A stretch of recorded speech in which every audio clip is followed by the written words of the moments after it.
দেখো বন্ধুরা, রান্না করব শুটকি।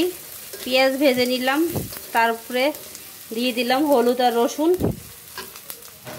দিয়ে দিব কাঁচামরিচ বাটা,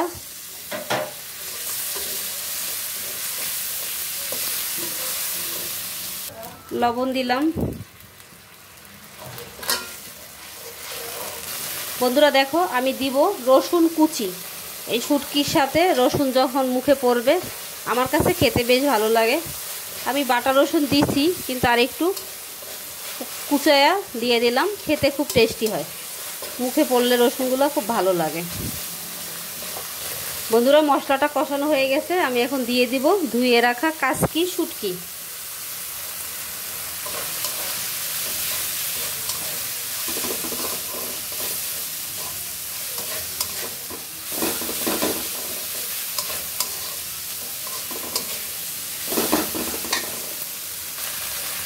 দেখো শুটকিটাও কষানো হয়ে গেছে ভালো করে।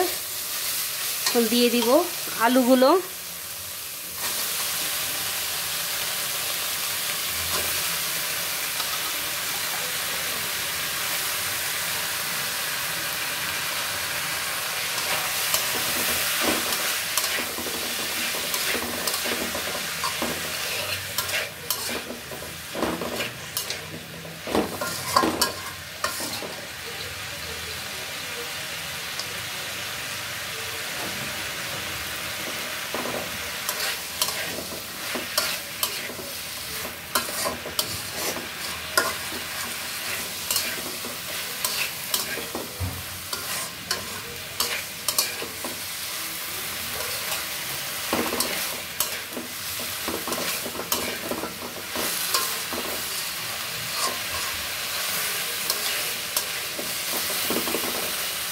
এটা 2 মিনিটের মতো আমি ভালো করে কষিয়ে নিব।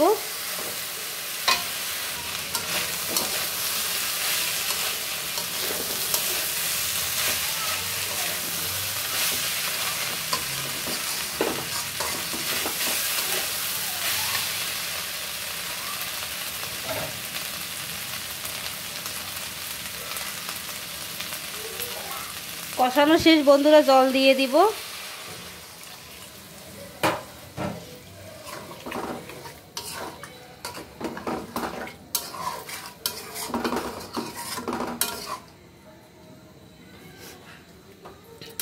বন্ধুরা এটা আমি 3-4 মিনিটের মতো ঢেকে রান্না করব, ঢেকে রাখবো, কারণ আলুগুলো বেশ মোটাই আছে, আমি বেশি চিকন করে কাটিনি, তাই আলুটা সিদ্ধ হতে হবে।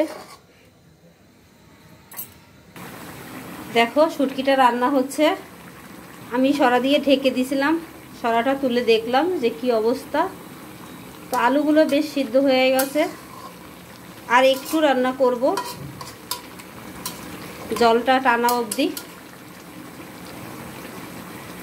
দেখো শুটকিগুলো কি সুন্দর উপরে দেখতে পাওয়া যাচ্ছে।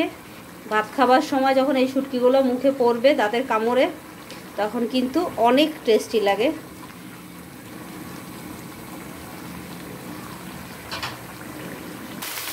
দেখো বন্ধুরা, আমার শুটকিটা রান্না কমপ্লিট। বন্ধুরা এটা দেখতেও খুব সুন্দর লাগছে, খেতেও ভালো লাগবে। আর আমি এটা কাঁচামরিচ দিয়ে রান্না করছি। কাঁচামরিচের রান্না এমনিই খেতে টেস্টি হয় এবং স্বাস্থ্যকর। এটা অবশ্য শুকনো মরিচ দিয়ে রান্না করলে লাল লাল হতো, দেখতে সুন্দর হতো। তো বন্ধুরা রান্নাটা কমপ্লিট, এখন আমি নামিয়ে নিব।